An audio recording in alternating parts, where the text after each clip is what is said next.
আল্লাহ পাক রব্বুল আলামিন আয়াতে কারিমার মধ্যে ডাক দিয়া বললেন, বান্দারে শুনে রাখো, ইয়া আইয়ুহাল্লাযীনা আমানু, হে ঈমানদারগণ, আমি আল্লাহ তাআলা তোমাদেরকে ঈমানদার বলে ডাক দিলাম। ইয়া আইয়ুহাল্লাযীনা আমানু, হে ঈমানদারগণ, ইত্তাকুল্লাহ, আমি আল্লাহ তাআলাকে ভয় করো।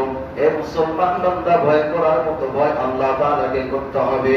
আল্লাহ তাআলা বলেন, বান্দা ভয় করার মতো ভয় যদি আমাকে করতে পারো, গোটা দুনিয়া তোমার গোলাম হয়ে যাবে, তুমি আমার গোলাম হবে, গোটা দুনিয়া তোমার গোলাম হবে। হে মুসলমান ঈমানদার, যেই বান্দার ভিতরে আল্লাহর ভয় আছে, যে বান্দার ভিতরে আল্লাহর ভয় নামক নিয়ামত আছে, এই বান্দাটা দুনিয়ার জমিনেও বাদশা, আখিরাতের ময়দানেও বাদশা। কথা বলেন ঠিক না বেঠিক?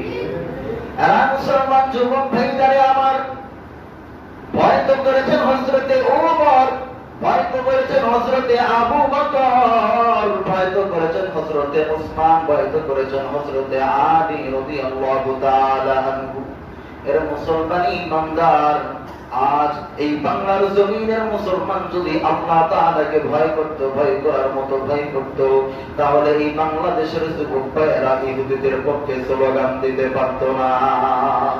এই বাংলাদেশের মুসলমান যদি আল্লাহ তাআলাকে দিল থেকে মহব্বত করত, ভয় করত, তাহলে এই বাংলার জমিনের মুসলমানগুলো ইহুদিদের পতাকা তার বাড়ির ছাদের উপর উড়াইতে পারত না। কথা বলেন ঠিক না বেঠিক? মুসলমান যদি বাংলাদেশের মুসলমান আল্লাহ তাআলাকে যদি মহব্বত করত, ভয় করত, তাহলে এই বাংলার জমিনে পকেটের টাকা খরচ করে ইহুদিদের পতাকা গাছের উপরে টাঙাইতে পারত না। বাংলাদেশের মুসলমান যদি আল্লাহ তাআলাকে প্রকৃতপক্ষে ভয় করত, রে মুসলমান ঈমানদার, আল্লাহ তাআলাকে যদি প্রকৃতপক্ষে ভয় করত, রাত্রি 12টা-1টা পর্যন্ত জেগে থেকে ইহুদিদের খেলা দেখার জন্য সময়টা নষ্ট করতে পারত না রে বাবা। এ মুসলমান ঈমানদার, আমার আপনার মাথার মধ্যে কি একটাবারের জন্য এই চিন্তাগুলো আসলো না রে ভাইজান, যে এই ইহুদি নাসারাদের জন্য আমি রাত্রি 12টা-1টা-2টা পর্যন্ত খেলা দেখার জন্য অপেক্ষা করলাম। আমার আল্লাহ যদি কঠিন কিয়ামতের ময়দানে ডাক দিয়া বলে, রে বান্দা, আমি তোমার দুনিয়ার জমিনে এত এত নাজ নিয়ামত দিয়া ভরপুর করে রেখেছিলাম, রে বান্দা, তোমার এই দুনিয়ার জমিনে আমি এত কিছু দিয়েছিলাম, রে বান্দা, তুমি আমার জন্য কয় রাত তুমি আমার কুদরতি পায়ে সিজদা দেওয়ার জন্য জেগেছো বলো? আমার আপনার ভিতর থেকে কি জবাব আসবে? বলেন, কি জবাব আসবে?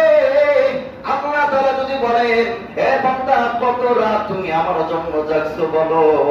তোমার চোখের মধ্যে আমার নবীজির জন্য কয়দিন পানি এসেছে বলো? কয়টা দিন তুমি ঘরের মধ্যে বসে বসে কান্না করেছো বলো? কয়টা দিন আমি আল্লাহর মহব্বতে কান্না করেছো বলো?